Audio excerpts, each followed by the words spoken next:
유대인의 절기에 초막절이라고 하는 절기가 있습니다.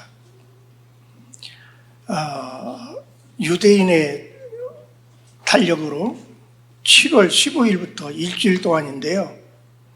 우리 양력으로 한다면 11월 달이 됩니다.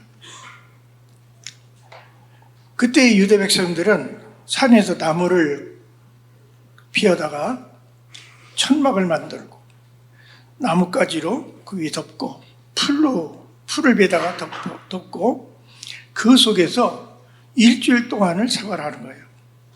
집을 떠나서 마당이나 들판 그런 곳에다가 이제 그 초막을 짓고서 일절 집에는 들어가지 않고 한 주일 동안 7일 동안 그곳에서 생활합니다.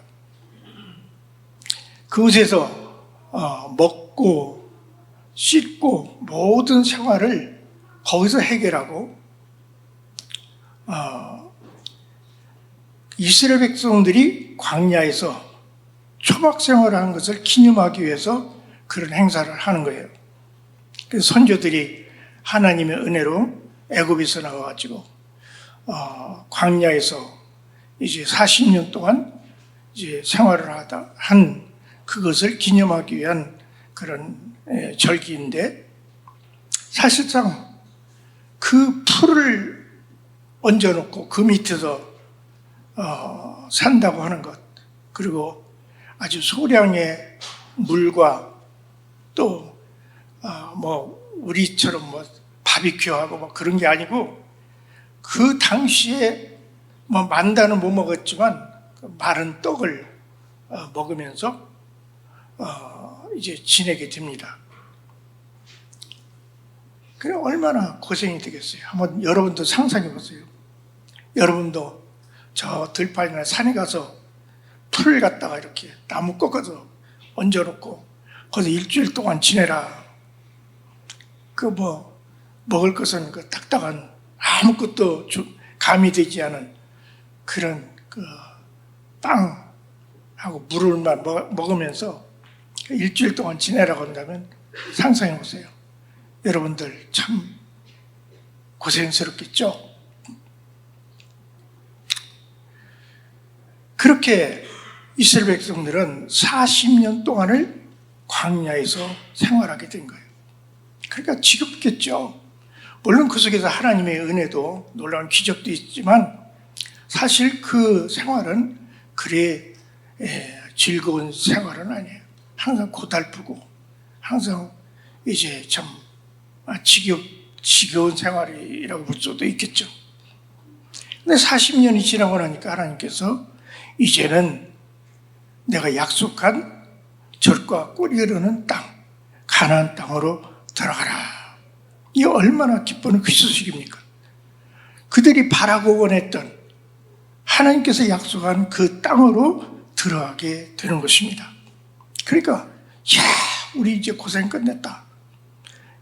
이제 편히 쉴 날이 됐다. 그것도 이제 호르산이라는 산에서 이제 아론이 죽잖아요. 그 호라산에서 이제 가나안 땅이 멀지가 않아요. 북쪽으로 얼마 안 돼.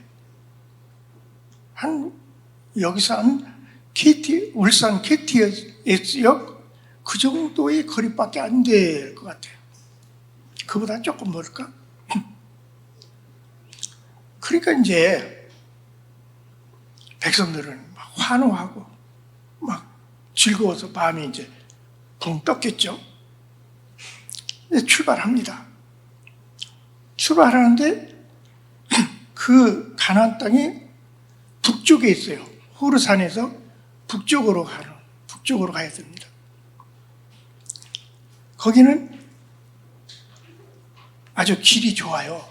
거기는 물도 흐르고 먹을 것도 있고 또 길도 평탄하고, 이제 그로 갈 줄 알았는데 반대로 가는 거예요. 북쪽으로 가야 되는데 남쪽으로 내려가는 거예요. 예를 들어서 우리가 KTX 울산이 아마 북쪽이죠? 북쪽인가? 나 방향이 여기서 잘 모르겠네. 북쪽이라고 가정합시다. 북쪽으로 가야 되는데 남쪽으로 가는 거예요. 남쪽이 어딜까? 어디죠? 저기 진화 바닷가. 이 홍해길이라는 것은 이 홍해가 이집트의 홍해가 있고요, 사우디의 홍해가 있어요. 이렇게 그 바다인데 이집트에서 또 사우디까지 홍해예요. 근데 왜 홍해라고 했는지 모르겠어요. 가보니까 물이 파란데 난 홍해라고 해서 물이 붉을 줄 알았어. 그래서 물이 파란 아주 아름다운 바다예요. 그래서 아마 거기는 돌이 붉어가지고 아마 물에서 붉은 돌이 비치니까 그렇게 홍해라고 하지 않았나? 그런 생각이 들더라고요. 하여간 그 지역에는 돌이 큰 바위들도 붉은색이에요. 근데 이제 왜 그러지? 저쪽인데 북쪽으로 가야 되는데 가나안 분명히 저 북쪽에 있는데 저 남쪽으로 반대로 가는 거예요. 왜 그렇지? 예를 들어서 저 캐티스 역으로 가야 되는데 저 진화 쪽으로 가. 그래갖고 저 정강으로 가. 그래서 도는 거야. 그런데 그 길이 좋은 길이냐? 아주 곤고한 길, 아주 굉장히 안 좋은 길이에요. 그러니까 원망이 나올 수밖에 없어요. 야, 하나님이 우리를 이렇게 골탕 먹이시나? 우리를 고생시키고 하나님은 마음이 그렇게 풀리시나? 참, 하나님 참 이상한 하나님이시다.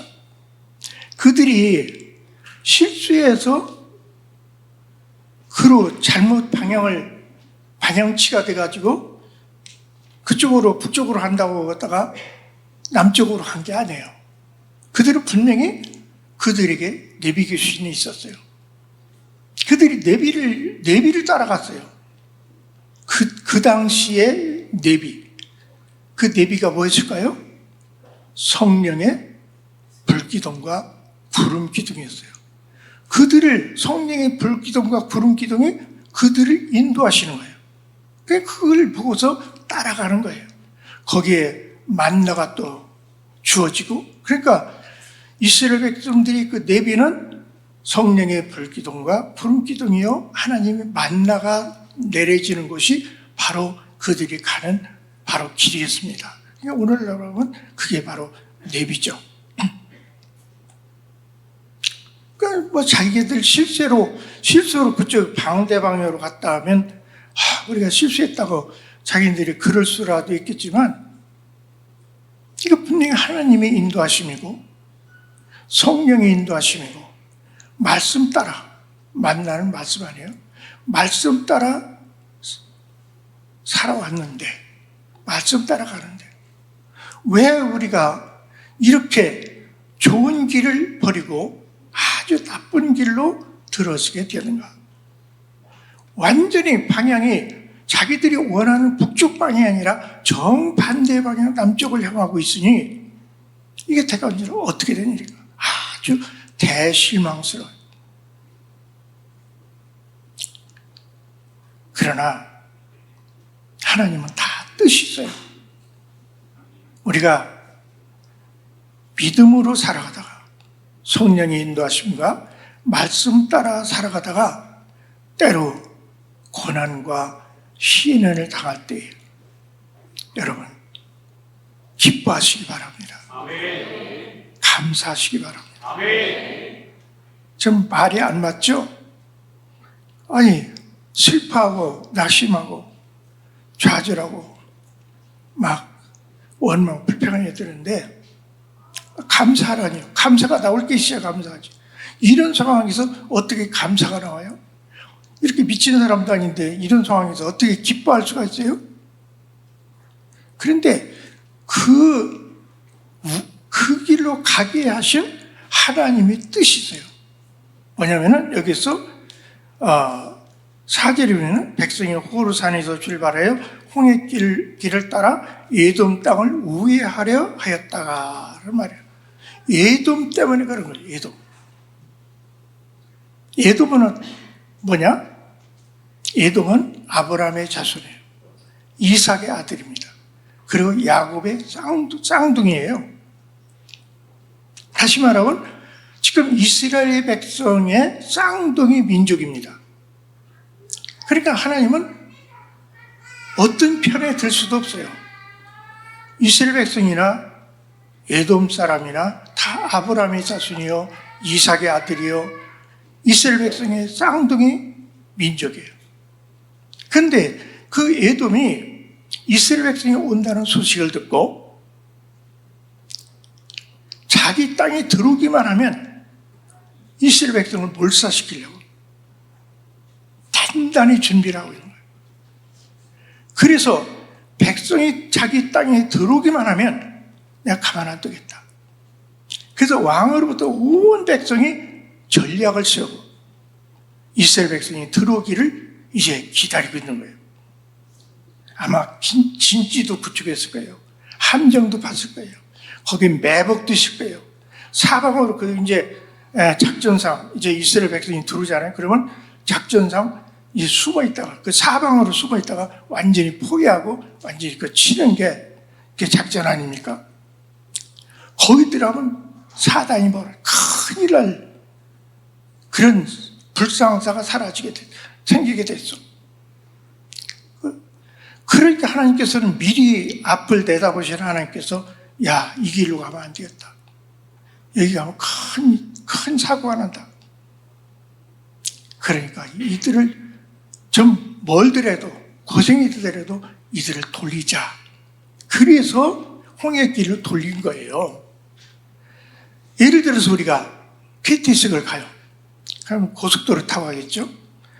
고속도로 타고 가면 100% 거기서 큰 사고를 당한다. 우리는 알 수 없지만 사고가 기다리고 있어요. 그러면 우리가 그 사고를 만나는 게 좋겠습니까? 아니면 돌고 좀 고생이 되더라도 돌아서 가는 게 좋겠습니까? 여러분 같으면 어떤 것을 택하겠어요? 뭘 택하겠습니까? 당연히 멀더라도 돌더라도 힘들더라도 돌아가는 게 그게 참 아주 그건 상식 아니에요. 만약에 거기서 사고 당할 건데 그 사고를 면하게 주셨다. 그러면 얼마나 감사합니까? 고생을 해도 감사하고 힘들어도 감사하고. 그래서 우리는 하나님 안에서 살아가는 사람들. 내가 잘못해서 내가 뭐가 실수해가지고 그렇게 벌을 받아서 우리가 고생을 한다면 그건 회개해야 되겠지만 잘못도 없는데 아무 잘못도 없는데 하나님의 인도하심을 따라 말씀 따라서 가다가 어떤 시련과 고난을 당한다면 그건 반드시 하나님의 어떤 계획과 어떤 뜻이 있음을 믿고 감사하시기 바랍니다. 시련을 당하고 고난을 당할지라도 하나님께서는 분명 무슨 뜻이 계시구나. 저희 딸이요, 일본에서 이제 사위가 박사 코스가 이제 아주 우수한 성적으로 논문이 패스돼가지고 세계 논문 학술지에 실리고 참 잘 돼 간다 싶었는데 우리 그 할머니가 아파트를 줘서 거기서 생활을 하게 되었고 생활비를 그 할머니가 계속 생활비를 줘서 생활을 하게 되는데 그 할머니가 그런 거예요. 그 아파트 전체가 다 그 할머니 거거든요. 그 아파트 옥상에 뭐냐면 귀신이 산 땅에 있어. 그 할머니는 귀신을 믿어요. 그 귀신이 자기를 돈 벌어줘서 잘 사는 거라고 믿고 있어요. 그래서 아파트 꼭대기에다가 제단, 귀신이 산당을 만들어가지고 거기다 이제 섬기고 있는데 우리 딸 보고 그러더래. 예, 내가 이제 이 아파트에 살면서 아파트 전체 관리도 하고 저 옥상에 있는 우리 신을 잘 모셔라. 아침마다 가서 과일을 갖다 바치고 저녁에 다 청소를 잘하고. 그래서 우리 딸이 깜짝 놀란 거예요. 올라가 보니까 정말 귀신이 상을 만들어 놓고 사탕을 꾸며 막 얼굴을 해놨는데 아주 막 소름이 끼친 거예요. 그래서 할머니한테 얘기한 거예요. 할머니, 저는 예수님을 믿는 기독교인입니다. 우리 아버지가 목사님인데 어떻게 귀신을 섬길 수 있겠습니까? 나는 귀신을 섬길 수 없습니다. 그러니까 할머니가 막 화가 머리 끝까지 나가요. 아니, 내가 믿는 신을 섬기지 않겠다고? 너 오늘부터 나하고 인연을 끊자. 너는 이제 내 가족이 아니야. 너는 오늘부터 며칠까지 그 집 대라. 그리고 오늘부터 10원 한 장도 너에게 줄 수가 없어. 나한테 전화 와서 아빠 이런 일이 있어요. 그래서 잘했다. 그래, 귀신을 어떻게 섬겨? 차라리 밖에 나와 있을지라도 길바닥에 앉을지라도 귀신을 섬기면 안 된다. 그런데 아빠 그래 걱정 없어요. 우리는요 지금 다 예약이 됐어요. 지금 우리 김 박사라고 부르는데 김 박사가 이제 직장이 후쿠시마에 직장이 아주 좋은 직장에 며칠부터 들어가 다 돼 있어서 우리 거기 가면 돼요. 그러니까 이제 걱정할 거 없다고. 그래, 잘했다. 근데 조금 있다가 전화 왔어요. 아빠, 큰일 났어요. 이 집에서는 나가야 되는데, 갑자기 후쿠시마에서 캔슬이 됐어요. 무슨 이유인지 알 수 없지만, 자기가 가야 될 그 자리가 자기 아는 대학 교수가 거기 들어가고, 자기는 못 들어가게 돼요. 아주 막막한, 정말 청천벽력 같은, 정말 길바닥에 앉게 된 그런 상황이 이제 벌어졌습니다.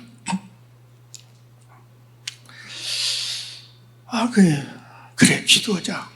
하늘이 무너져도 수산은 구멍이 있겠지. 기도했는데, 다행스럽게 우리 딸이 이제 히로시마로 직장을 얻어가지고 히로시마로 내려가요. 정반대요. 오사카에서 북쪽이 후쿠시마고 저 남쪽이 히로시마인데 정반대로 가게 됐죠.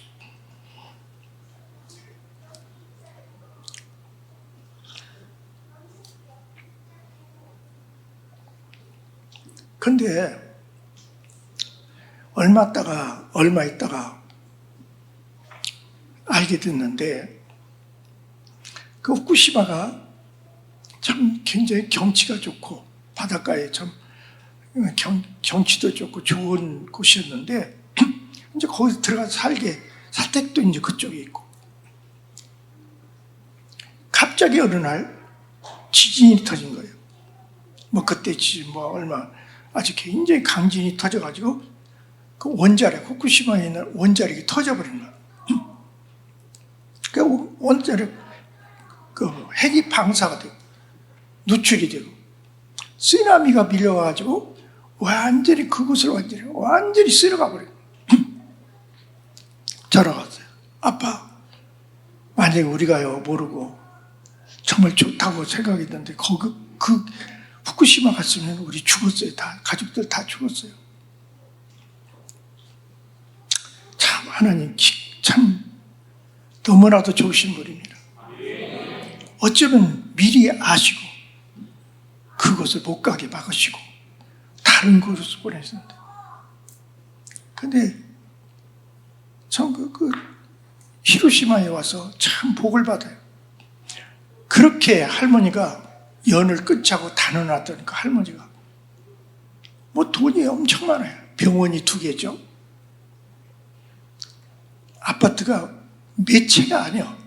몇 통으로, 그냥 통째로 그런 아파트, 부동산, 업자요. 돈이 어마어마합니다. 그러니까 아들이 의사죠. 손자들이 다 의대 다니죠. 그러니까 아주 배가 불러가지고 목이 그냥 강철같이 굳어가지고 교만해가지고. 그런데 지금은 반대가 됐어요. 우리 딸한테 도움을 구하는 거예요. 그렇게 귀신이 돈 벌어준다고 그렇게 좋아하던 돈만 많으면 뭐예요? 그 자녀들이요. 그 손자들도 의대에 다니던 그 손자들도 지금 다 그만뒀어요. 그만두고 완전히 귀신이 됐어. 귀신을 섬기니까 귀신이 돼가지고 완전히 빛을 무서워하고 어둠 속에서 살아가고 있어요. 자, 여러분, 돈이 많이 가지고 자녀들이 그렇게 귀신처럼 어둠 속에 사는 게 좋겠어요? 돈이 없어도 자녀들이 건강하게 바르게 살아가는 것이 좋겠어요? 여러분 같으면 어떤 걸 택하겠어요? 돈 없어도 하나님 잘 믿으면서 건강하게, 그게 행복 아니겠어요? 돈 많다고 좋은 건 아니야. 오히려 귀신이 돈을 갖다 줄 수도 있어. 돈이 패망, 멸망의 지름길이 될 수도 있어요. 높다고 좋은 게 아니야. 감도 권력이 높이 올랐다고 그게 좋은 거 아니야. 가장 좋은 건 뭐냐? 하나님 잘 믿고 자기들 건강하고, 그게 최고 안에 있어요. 제가 오늘 설교 제목이 뭐예요? 사모나를 만날 때. 여러분이 사모나라고 하면 어떻게 기억이 나는 게 뭐예요? 여러분 모를 거야. 살무사라고 하는 배 아나? 아마 살무사를 잘못했나 잘못 썼나 그럴 수도 있겠어요. 살무사가 아니고 지역 이름이지. 살모네라고 하는 곳도 있는데, 살모네는 저 그리데 섬의 항구 도시인데 거기가 아니라 이 살모나라는 곳은 어디냐면 저 홍해로에서 이렇게 들어가면 육지에, 홍해에서 첫 번째 들어가는 육지인데, 지금으로 말하면 사우디의 최북방이에요. 거기가 바로 살모네예요. 그 왜 살모냐면 여기에서 이제 성경에 뭐라고 기록되냐면 호르산에서 출발해서 이제 10절에 보면은 이스라엘 자손이 그곳을 떠나 오봇의 진을 쳤고라고 하는 내용이 나와요.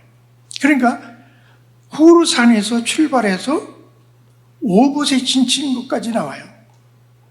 그런데 그동안의 지역 이름이 안 나와. 그런데 지역 이름이 나오는 곳이 있어요. 민수기 33장 41절에 보면 호르산에서 출발해서 살모나에 진을 쳤다 그랬어요. 또 살모나에서 출발해서 분온이라는 곳에 진을 쳤고, 그 다음에 또 분온에서 출발해서 오봇에 진을 쳤다. 그러니까 호르산에서 출발해서 오봇에 진을 치기까지 2곳이 이름이 빠져 있어요. 그런데 이 살모나라는 곳은 어디냐면은 이제 홍해길로 해서 첫 번째 진을 친 장소가 바로 살모나인데, 이 살모나는 지역은 지금 아주 사우디의 최북방인데 거기는 사람이 전혀 살지 않아요. 거의 웬만한 광야나 사막은 그래도 목동이라도 있어요. 간혹 목동이라고 살고 있는데, 이 살모라는 지역은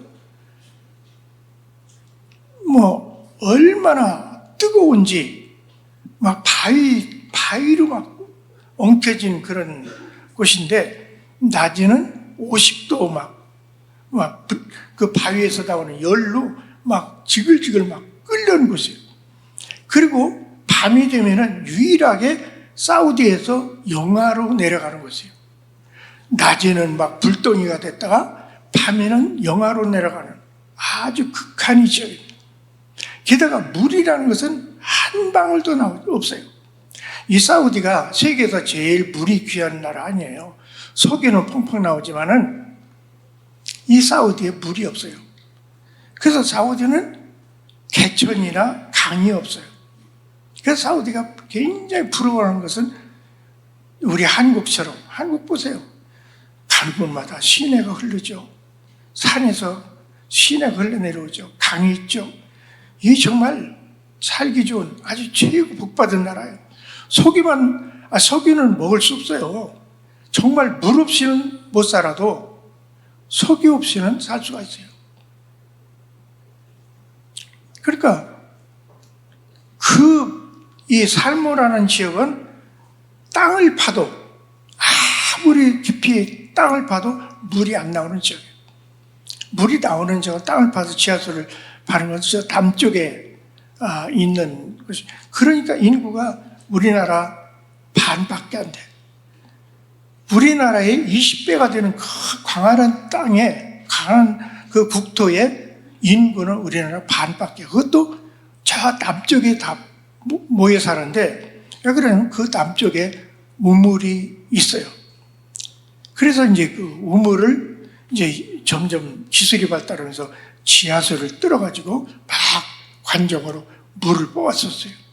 그리고 심지어는 사막에 농사까지 지었어요. 그 물을 뽑아다가 막 농사를 지어서 수출까지 했어. 그런데 어느 날 갑자기 그 지하수가 다 말라버린 거예요. 어떤 지하수에는 막 소금물이 나. 그러니까 이 지하수는 완전히 끝나버린 거예요. 그러니까 거기서 어떻게 되냐. 바닷물을 갖다가 관정해가지고 그 바닷물을 걸러서 먹는 거예요. 증발해서 먹는 거예요. 그래 돈이 얼마나 많이 들겠어요? 지금은 석유라도 많이 펑펑 나오니까 석유 팔아서 그걸 충당한다고 하지만, 만일 석유가 안 나오거나 그러면 그 나라는 큰 위기예요. 그렇기 때문에 사우디의 가장 고민거리는 물입니다. 이렇게 참 물이 귀한 나라에, 그것도 저 북쪽의 지역은 완전히 바위로 엉켜진 그런 그 아주 삭막한 지역이, 그 지역을 통과하면 돼요. 참, 그런 곳을 통과하면 상식적으로 어떻게 돼요? 낮에 50도 막 불볕이 막 내리쬐고, 밤에는 영하가 되고, 그러면 죽겠죠. 그런데 한 사람도 죽은 사람 없어요. 광야에서 그 뜨거워서 데워 죽은 사람 없고, 광야에서 추워서 죽은 사람. 거기는 뭐 아마 초막 가는 곳마다 나무를 꺾어서 지붕을 만들어서 그렇게 초막을 만들었는데, 이것은 아마 초막도 질 수가 없었을 거예요. 그는 죽지는 않았어요. 한 사람도 그것 때문에 죽은 사람이 없어요. 왜 그런지 아세요? 낮에는 구름 기둥이 그들을 덮어. 구름 기둥이 덮으니까 그렇게 뜨겁지가 않아. 밤에는 불 기둥이 난로가 되어가지고 그들을 따뜻하게 해줘.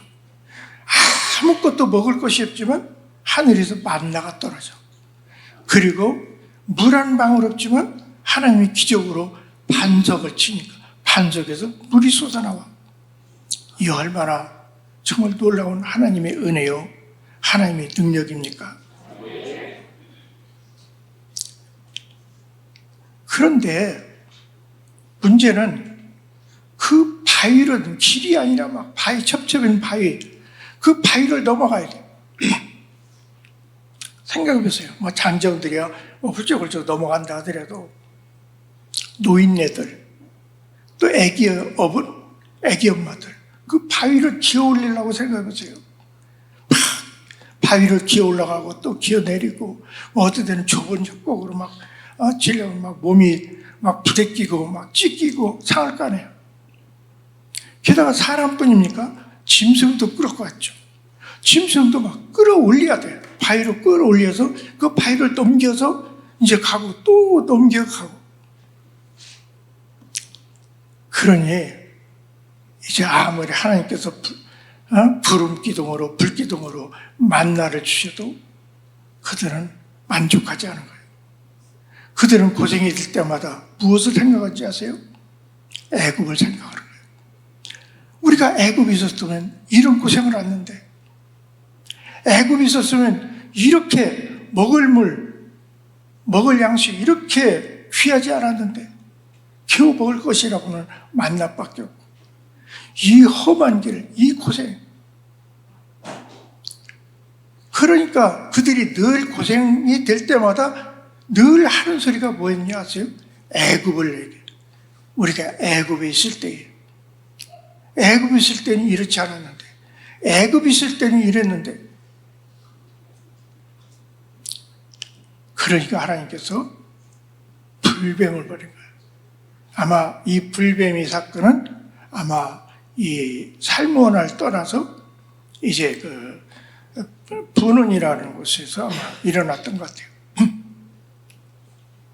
백성이 막 원망하기 시작하니까 갑자기 불뱀들이 나타난 거예요. 불뱀은요, 광야에 어디나 있어.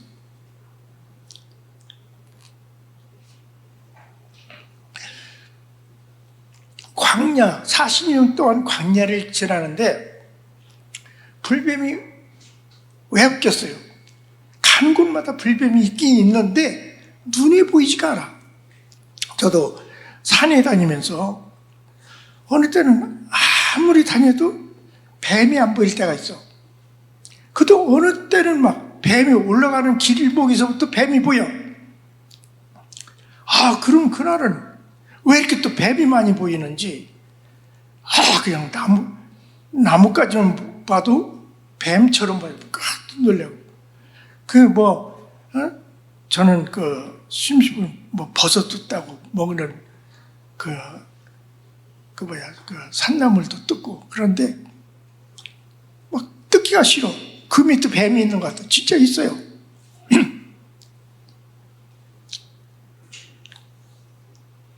여러분, 뱀 좋아요? 뱀 좋아하는 사람도 있어. 뱀 끌어안고 자다가 자식 죽은 사람도 있어. 자식이 목 졸라가지고 불뱀이 나타나기 시작하는 거예요. 지금까지 보이지도 않고 물리지도 않았던 그 불뱀이 여기저기서 막 나타나가지고 막 물기 시작하는 거예요. 이 불뱀이요, 왜 불뱀이라면 색깔이 붉다. 그래서 불뱀이라고 또 했다는 말이 있고, 이 불뱀에 물리면 막 불에 타는 것처럼 막 이렇게 아파서 불뱀이라고 했다는 얘기가 있는데, 이게 아주 맹독성 독을 갖고 있어. 그걸 물리면은 그 독이 몸에 퍼져가지고 죽어. 그런데 이놈 불뱀이 얼마나 빠른지 잡을 수도 없어. 서기에 보면요, 이사야 30장에 보면은 불뱀이 날아다니는 불뱀이라고 했어요. 광야에 날아다니는 불뱀. 또 다른 곳에도 불뱀을 나는 불뱀이라고, 날아다니는 불뱀. 그 불뱀이 새처럼 날아다니지는 않겠죠. 그런데 이 불뱀이 바위와 바위 사이를 뛰어넘는 거예요. 쫙 떠면 팍 그러면서 막 뱀이 그냥 점프하면 막 날아가는 거예요. 그리고 얼마나 빠른지 막 잡으려고 하면 막 어느 순간 사라져. 그래서 이 불뱀을 나는 뱀이라고 그렇게 불렀던 것 같습니다. 그러니까 얼마나 공포스럽겠어요. 여러분들은 아마 뱀을 못 봐서 아마 어린 학생들을 뱀 못 본. 그 전에 내가 어린 학생들하고 야유를 갔는데 뱀이 있었어. 근데 막 학생들이 막 모여 있는 거야. 그래서 왜 그런지 가보니까 뱀을 구경하고 있는 거야. 어떤 학생은 만져보려고 하는 거야. 독사를. 뱀에 대한 트라우마가 없는 사람은 뱀을 무서워하지 않아. 뱀이 얼마나 음흉하고 얼마나 악독하고 얼마나 그 무서운 존재인가를 깨닫지 못하는 사람은 뱀을 무서워하지 않을 수도 있어. 그러나 뱀에게 놀라본 사람은 뱀이 보기도 싫어. 유튜브에서 뱀 나오면 안 봐. 텔레비에서 뱀 나오면 아이고 사랑스럽다 보는 사람이 있어요? 있을 수도 있어. 근데 나는 뱀 자체가 싫어. 그래서 어릴 때부터 뱀만 보면 돌멩이로 때려 죽였어요. 그러다가 막 어떤 뱀은요 달려들어. 엄청 막 빠르게 달려드는 뱀도 있어요.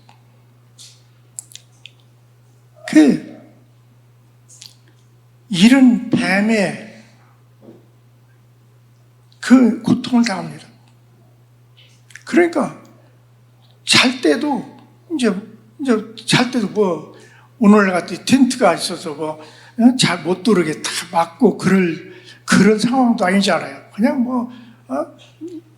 그냥 그 맨바닥에서 자거나 어쩌면 그냥 위에다가 뭘 덮고서 그냥 자는데 언제 나한테 올지 몰라. 자는 동안에도 언제 나한테 소리도 없어. 뱀은 다른 것은 소리라도 나지 뱀은 소리도 안 나. 언제 접근해서 나를 물을지 알 수가 없는 거예요. 그리고 얼마나 아주 공포스럽겠어요. 혐오스럽겠어. 게다가 물렸다면 죽어. 그러니까 아주 물리지 말아야 되는데 이게 물리고 싶지 않아서 안 물리는 게 아니야. 이거 언제 물릴지 몰라. 그래 백성들이 그때야 이제 막 회개하고 이제 불뱀 때문에 우리가 못 살겠다. 우리를 좀 불뱀에서 우리를 못 몰게 해달라고. 그러니까 이제 모세가 기도를 했더니 하나님께서 하실 말씀이 불뱀을 만들어서 장대에다가 매달아라. 불뱀을 어떻게 만들겠어요? 불뱀을 만드는 산채로 그냥 매다는 것이 아니라 불뱀을 만들어서 달으라고 그랬어요. 그러니까 모세가 놋을 가지고 불뱀을 만들었다. 놋은 뭡니까? 구리하고 아연하고 합성해서 만들어내는 것이 놋이죠. 그 합성의 강도를 따라서 부드럽게도 하고 아주 딱딱하게도 하는데 그러니까 부드럽게 했겠죠. 뱀처럼 휘 나무에 감아야 되니까 뚫뚫 말 이렇게 해서 혓바닥도 날름날름한 혓바닥도 만들었을 것이고 눈동자도 만들었을 것이고 장대에서 막 노려보고 있는 그 뱀을 만듭니다. 거기서 저는 정말 이해할 수 없는 하나님의 명령을 우리가 봅니다. 왜냐하면 첫째로는 십계명의 위배예요. 하나님께서 십계명 제2에 어떤 형상이든지 만들지 말라.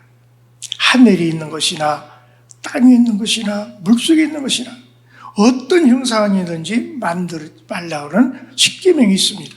그런데 십계명에 만들지 말라고는 그 우상을 뱀을 만들어서 높이 장대에다가 매달으라는 겁니다.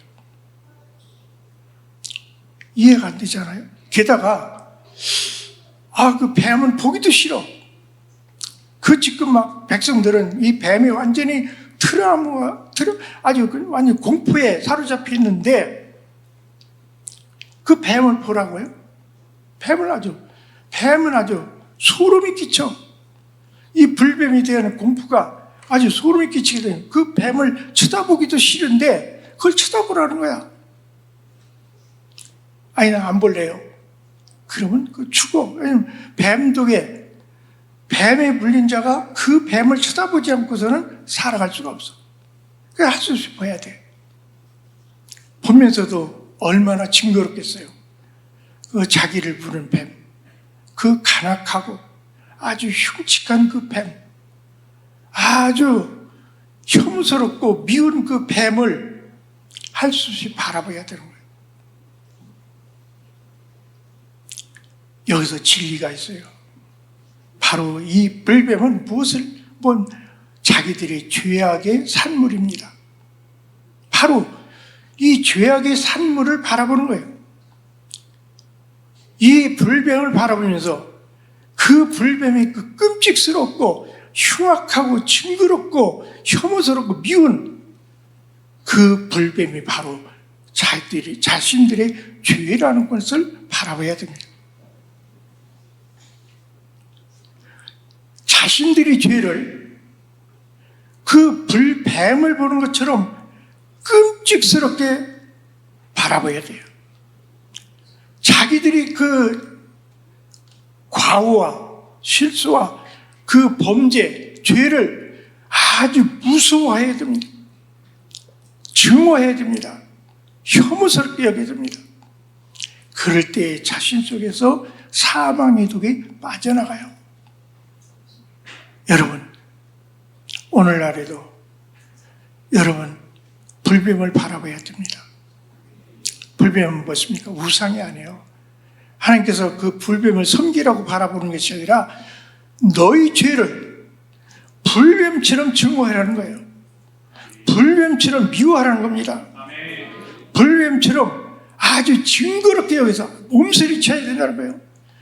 내가 지었던 그 죄, 내가 지었던 그 잘못을 몸서리를 치면서 회개할 때에 자기 속에는 사망의 독이 빠져나간다는 사실이에요. 그러지 않고서는 내 속에 있는 죄악이 빠져나가질 않아.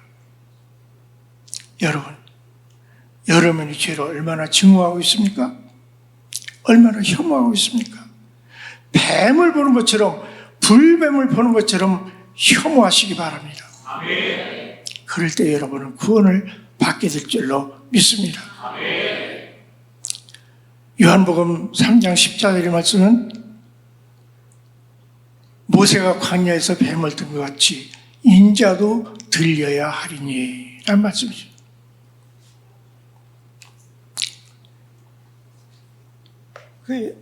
예수님께서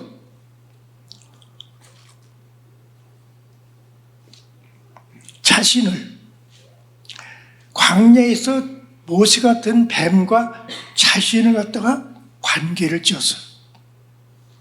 바로 그게 무슨 말씀이냐면 모세가 광야에서 든 뱀은 바로 나다. 나도 이제 장대에 매달릴 것이다 라는 것을 암시하는 말씀이에요. 여러분, 저 십자가가 아름다운 상징물입니까? 아름다운 장식물입니까? 아니에요. 저 십자가는 흉악한 사형의 형틀입니다. 저걸 알고 바라보셔야 돼요. 저것은 아름다운 장식품이 아니라 바로 불뱀처럼 뱀이 매달렸던 장대처럼 아주 흉측한 사형틀이 바로 십자가예요.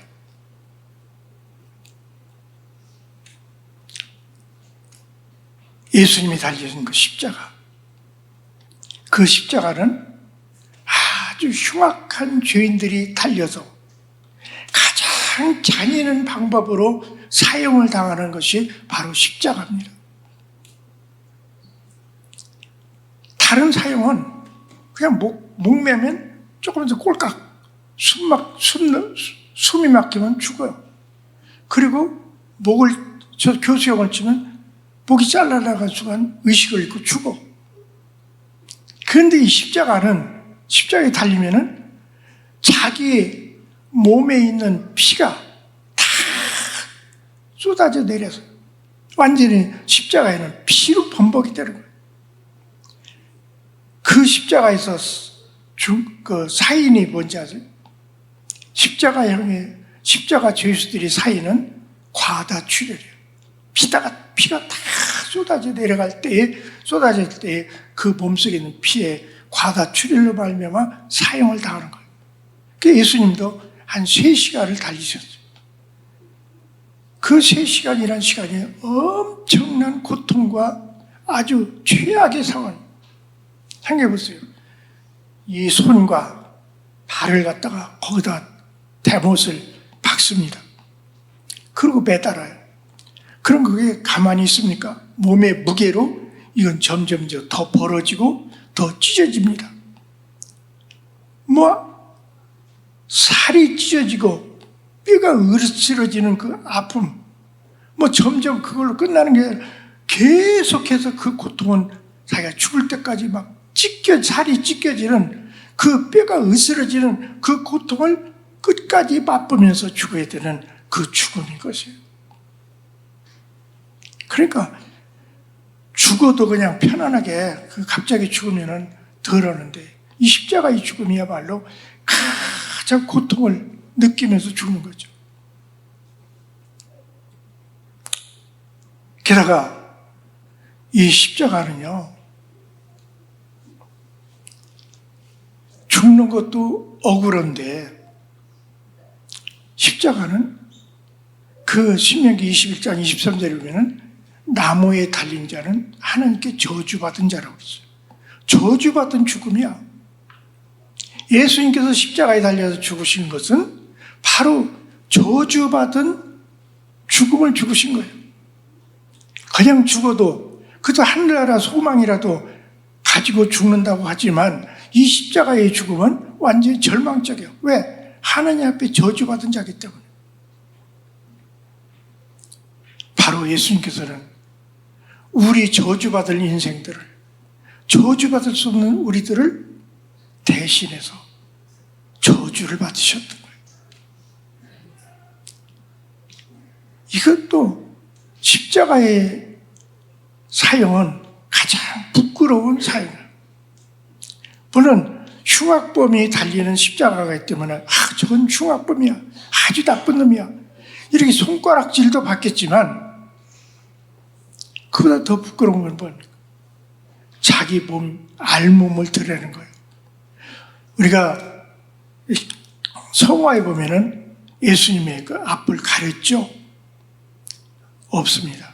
진짜 실제 예수님의 그 사형은 그럴 게 없어요. 온전히 알몸으로 매달린 거예요. 속까지 다 벗깁니다. 그러니까 그 무수한 그 구경꾼들, 청중들 앞에서 또는 자기를 사랑했던 그 성도들 앞에서 자기의 부끄러운 모든 적나라한 나체를 그대로 보여주고 되는 것이죠.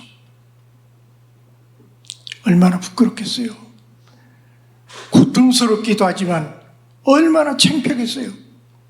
빨개 벗고 하나도 가리지 못하고 그 십자가에서 그 고통스럽게 악을 쓰면서 죽어야 되는 그 모습이 참으로 비참한 모습이었을 것 같습니다.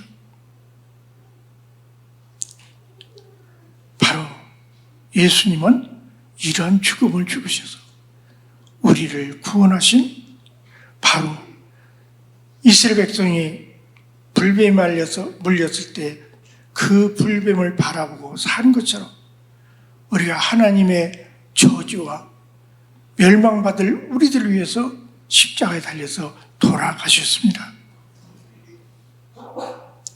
저는요, 제가 이제 제대를 합니다. 아주 옛날 얘기예요. 이제 해병대 생활을 마치고 이제 해병대 말년에는 서울에서 이제 근무를 하다가 제대를 하는데 군 배낭을 짊어지고 이제 밖을 나오는데 가야 될 곳이 있어요.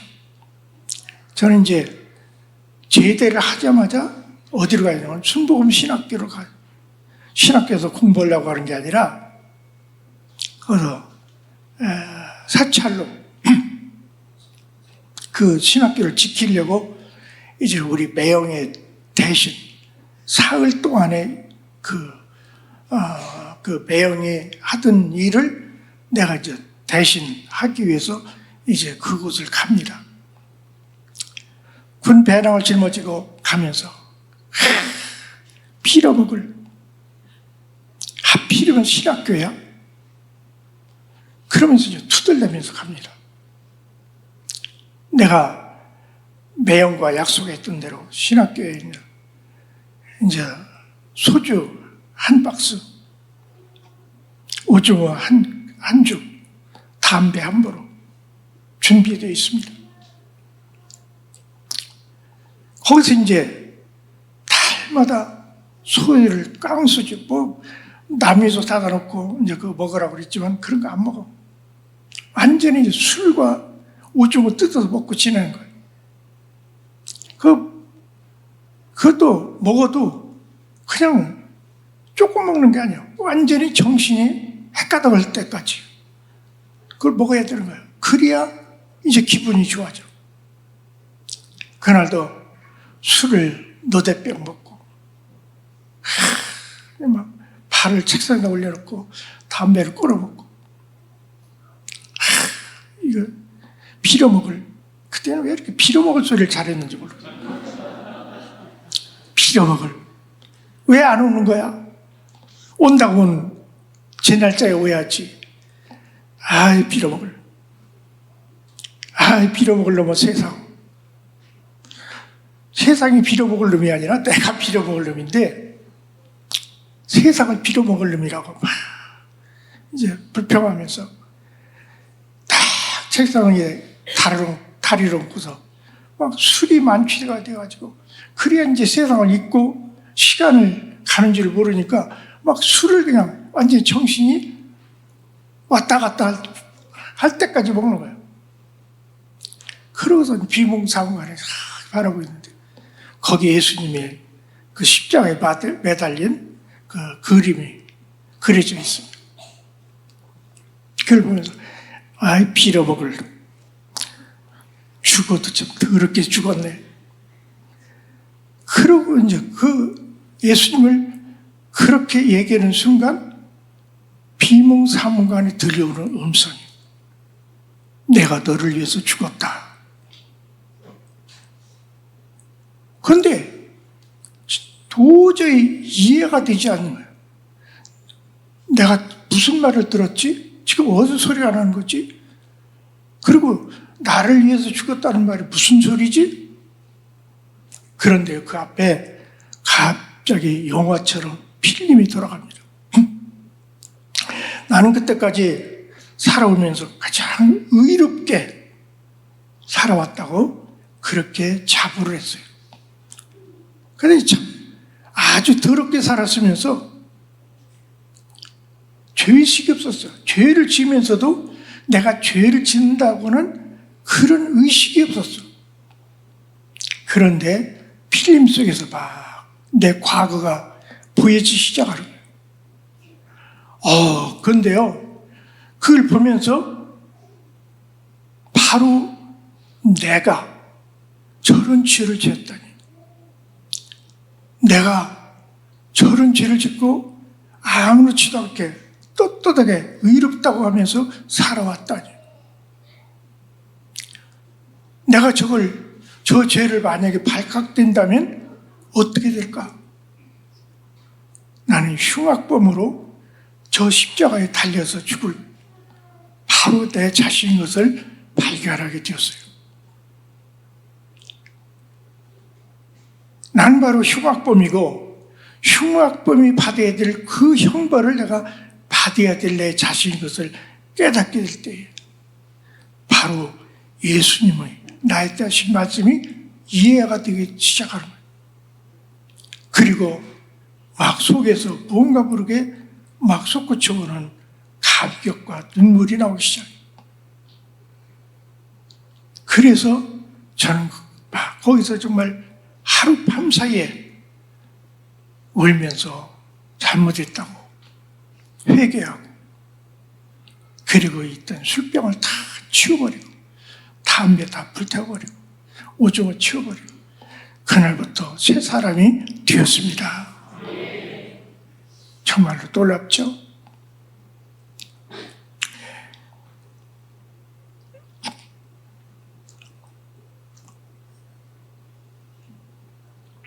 바로 장대 위에 매달린 그 불뱀을 바라보면서 자신의 죄를 혐오한 사람들이 사방에 독이 빠져나갔던 것처럼 예수님의 그 십자가를 바라보면서 자신의 죄를 깨닫고 회개하고 주님의 그 은혜를 깨달을 때에 내 속에 있는 사망의 독이 빠져나가게 될 줄로 믿습니다. 이 살모라라는 곳, 그 다음에 분원이 나오고, 그 다음에 에봇이 나오고, 그 다음에 이제 어디로 갑니까? 가나안을 가게 돼요. 바로 이 살모나는 가나안의 통로였고, 가나안의 관문이었다는 것입니다. 하나님의 축복의 관문, 비록 고난과 시련이 있었지만 그것이 바로 축복의 길이고 하나님이 놀라운 기적의 관문이었던 것입니다.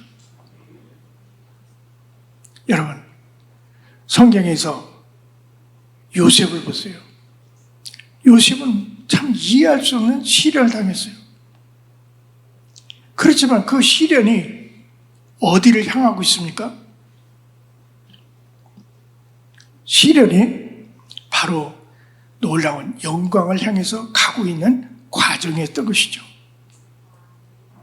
다윗은 이유도 없이 사울의 미움을 받으면서 많은 고난과 시련을 당했습니다.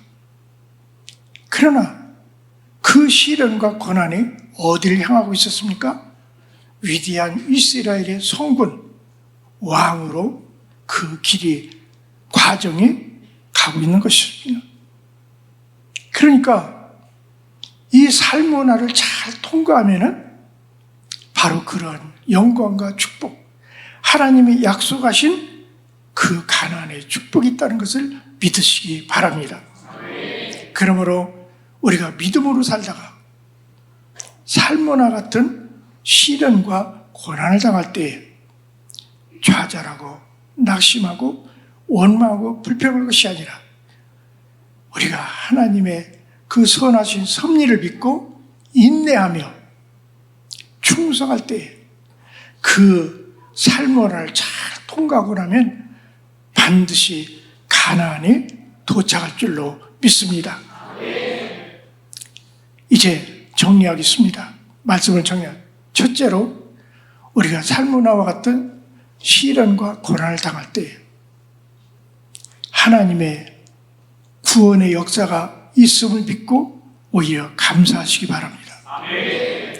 나를 이 고난과 시련을 통해서 나를 어떤 큰 환난에서, 사고에서, 멸망에서 막아주시는 구원의 섭리라고 깨닫고 오히려 기뻐하며 감사하시기 바랍니다. 두 번째는 우리가 살모나와 같은 그런 고난과 시련을 당했을 때에 우리는 꼭 알아야 될 것이 있습니다. 그 알아야 될 것이 뭐냐? 하나님의 그 목적과 그리고 이유가 있다는 것을 깨달아야 돼요. 한번 신명기 8장 15절에서 16절 한번 볼까요? 신명기 8장 15절 16절 다 같이 읽겠습니다. 너를 인도하여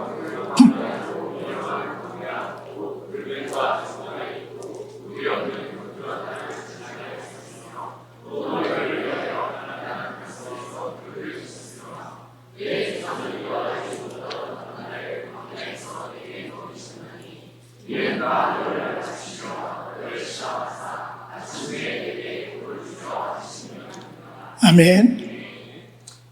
반드시 결론은 뭡니까?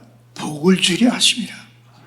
우리가 신앙생활하는 것은 때로는 고난도 당하고 때로는 시련도 당하지만 반드시 하나님께서 우리에게 복을 주신다. 믿으시기 바랍니다. 그것이 하나님의 목적이에요. 이스라엘 백성을 애굽에서 이끌어내셔서 가나안에 가게 하신 그 목적은 바로 복을 주시려 하심이라. 화를 주시려고, 고난을 주시려고, 멸망 주시려고 하는 게 아니에요. 과정은 험하지만 반드시 과정의 끝에는 복이 있다는 것을 믿고 감사해야 될 줄로 믿습니다. 그런데 과정, 그렇게 고난을 주시고 시련을 당하게 하시는 그 이유가 있어요. 그 이유가 뭔지 아세요? 오늘 여기 그랬잖아요. 16절, 내 조상들도 알지 못하는 만나를 광야에서 내게 먹이셨나니 이는 다 너를 낮추시며 너를 시험한. 낮춰야 됩니다. 낮아져야 돼요. 낮아지지 않고서는 하나님이 약속하신 그 가난을 들어갈 수가 없어요. 하나님의 약속하신 복을 받을 수 없습니다. 하나님께서 약속하신 저 천국에 들어갈 수가 없습니다. 그러시기 때문에 사랑하는 자에게 하나님 무엇을 주시냐? 낮추게 하십니다.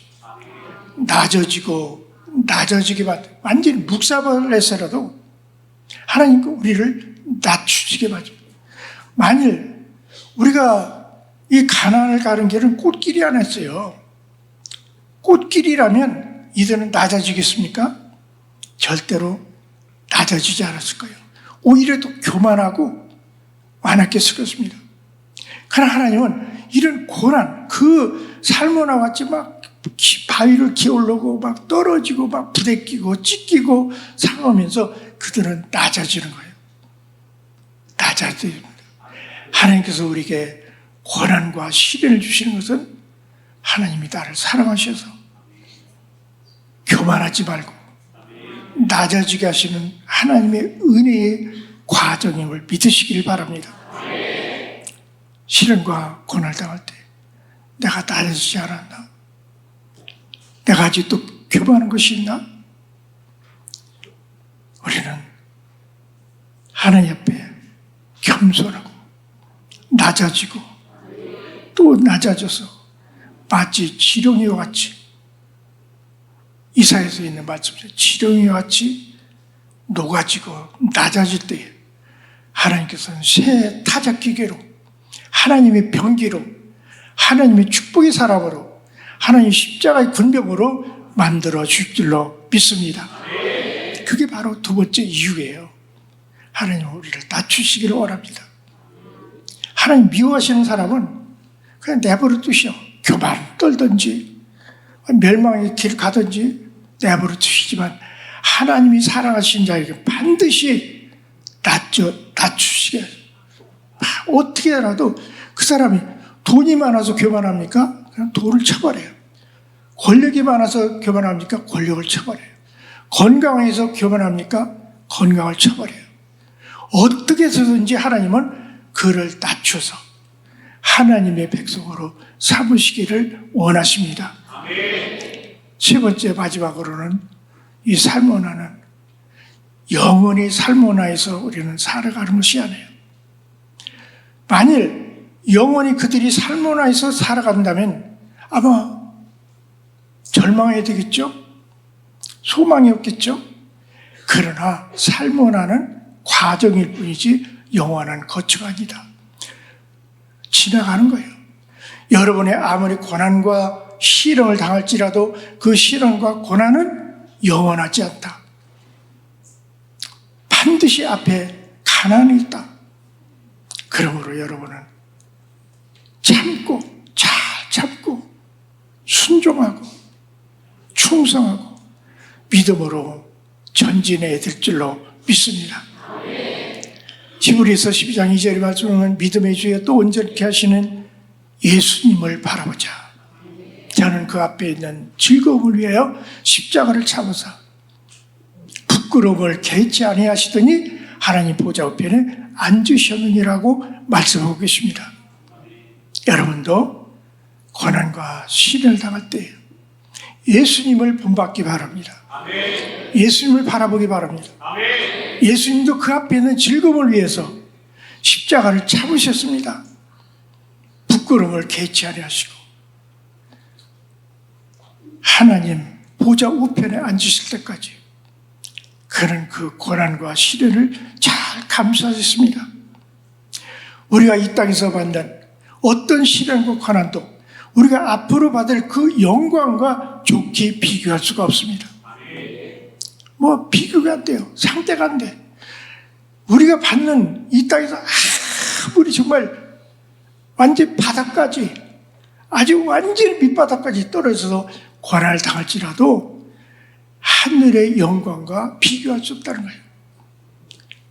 이 땅에서 그런 고난과 신을 슬퍼할 것이 아니라 우리는 그것을 잘 예수님처럼 극복하고 이길 때에 우리도 예수님처럼 하나님 보좌 앞에 나아가게 될 줄로 믿습니다.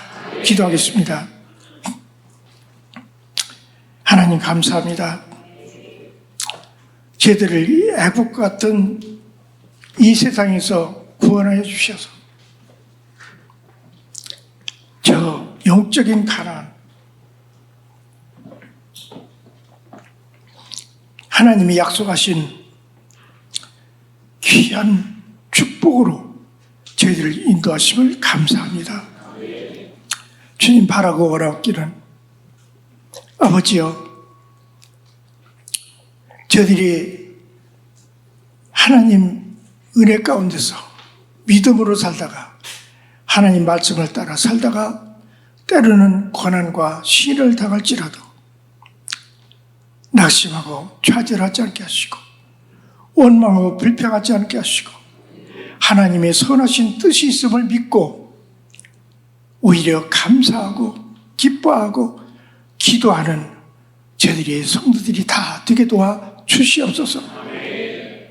우리가 고난과 시련을 당하는 것은 하나님의 은혜의 섭리로서 우리를 낮아지게 하시는 하나님의 섭리가 있음을 믿고 잘 낮아져서 하나님이 원하시는 모습으로 닮아가게 도와주시옵소서.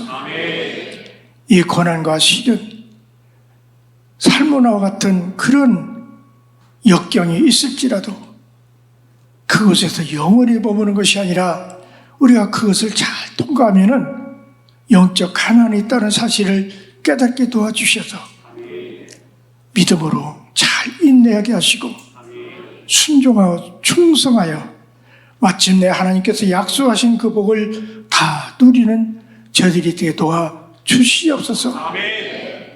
아버지 하나님, 저희들을 주님의 귀한 병기로 삼아주시고 이 물맷돌 교회를 이 시대에 하나님 귀하게 사용하여 주심을 감사드립니다. 이 교회에 속해 있는 우리 성도들 그리고 미디어로 함께 예배드리며 참여하는 우리 사랑하는 성도들 다 하나님의 귀한 자녀들이 되어서 이 땅에서 복을 누리며 하나님의 영광을 나타내며 하나님의 이름을 높여드리며 귀하게 빛과 소금으로 살아가는 성도들이 되게 도와주시옵소서. 이제는 우리 주 예수 그리스도의 크신 은혜와 하나님 아버지의 지가신 사랑하심과 성령님의 감화 교통하심이 지금부터 영원토록 함께 하시기를 간절히 축원하옵나이다. 아멘.